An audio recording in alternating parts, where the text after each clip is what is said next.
Oke, materi yang kelima, menyetarakan reaksi redox. Yang keenam ini adalah membedakan elektrokimia, sel volta, dan elektrolisis. Nah, ini contoh praktikum sel volta. Jadi ada arus listrik, ya. Arti elektrokimia. Elektrokimia berasal dari kata yang berhubungan dengan elektron dan reaksi kimia. Elektron itu berkaitan dengan energi listrik. Elektron ya berkaitan dengan energi listrik.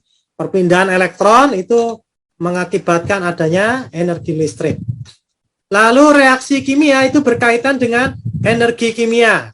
Di dalam reaksi kimia ada itu pemutusan dan penataan ulang ikatan ya. Putus nyambung, intinya seperti itu ya. Itu ada perubahan energi di dalamnya. Ini berkaitan dengan energi kimia. Dari energi listrik menjadi energi kimia itu merupakan sel elektrolisis. Ya.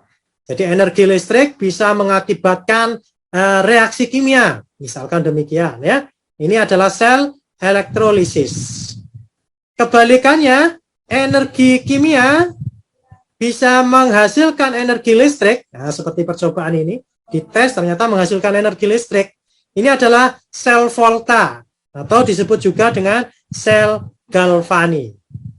Sehingga dari sini dapat kita ambil kesimpulan pada sel elektrokimia. Nah, kalau elektrokimia sendiri itu artinya ilmu yang mempelajari hubungan antara energi listrik dengan energi kimia, ya, atau perubahan di dalam reaksi kimia dengan perpindahan elektron. Jadi pada elektrokimia ini terjadi reaksi kimia yang disertai perpindahan elektron dan perubahan energi kimia menjadi energi listrik atau sebaliknya. Lalu apa bedanya antara sel volta dengan sel elektrolisis? Yang pertama tadi sudah ya, kalau sel volta atau sel Galvani, jadi energi kimia itu bisa menghasilkan energi listrik ya, atau mengubah, bisa berubah, energi kimia bisa berubah menjadi energi listrik. Kalau sel elektrolisis, energi listrik bisa menyebabkan reaksi kimia. Nah, yang awalnya tidak terjadi reaksi, nah ini dengan menggunakan energi listrik terjadi reaksi kimia. Bedanya berikutnya itu dari segi kutubnya ya. Nah, kutubnya itu kalau pada sel volta, pada katoda itu kutub positif, anoda itu kutub negatif. Sedangkan pada elektrolisis, katodanya itu negatif, anodanya itu positif. Sedangkan dari segi reaksinya ini sama ya. Baik itu pada Galvani ataupun elektrolisis itu sama. Saya singkat CRAW ya, katoda reduksi. Nah, ini sama pada elektrolisis ataupun volta ini sama, CRAW, katoda reduksi, anoda oksidasi. E0 selnya, maaf ini kurang E0-nya. E0 selnya itu positif. Artinya dia reaksinya itu spontan ya.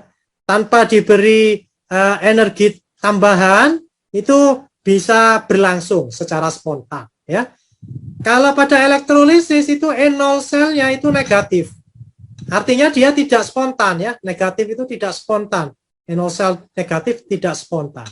Contoh baterai ya. Dalam menggunakan baterai ataupun penggunaan aki itu merupakan sel volta. Ketika pelapisan logam atau penyepuhan ya, penyepuhan logam dan pengisian aki, aki itu merupakan sel elektrolisis. Saya beri cara super untuk menghafal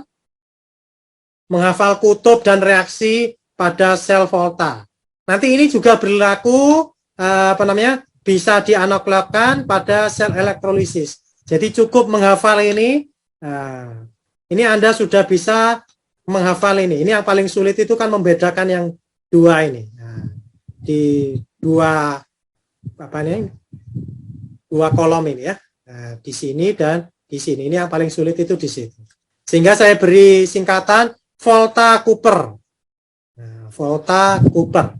Maksudnya apa? Pada sel volta, katodanya kutub positif. Ya, katoda kutub positif, terjadi reduksi. Jadi Anda menghafalkan volta Cooper itu sudah hafal ini. Maksudnya kok bisa, Pak? Oke, katoda kutub positif, betul kan? Katoda kutub positif reduksi, oke, sudah betul. Pada volta. Berarti kalau anodanya ya kebalikan. Anoda kutub negatif terjadi oksidasi. Nah, ini nggak perlu dihafal, cukup menghafalkan satu aja ya. Sehingga space untuk menghafalkan yang lain masih ada ya. Oke, lalu ada istilah lagi deret volta ya. Ada logam Y, nah, misalkan logam Y mendesak logam X. Nah, ini ceritanya nih gimana kok bisa desak-desakan, nah, kok bisa mereduksi, kok bisa mengendapkan. Nah, ini ya. Ini pada materi yang ketujuh ini.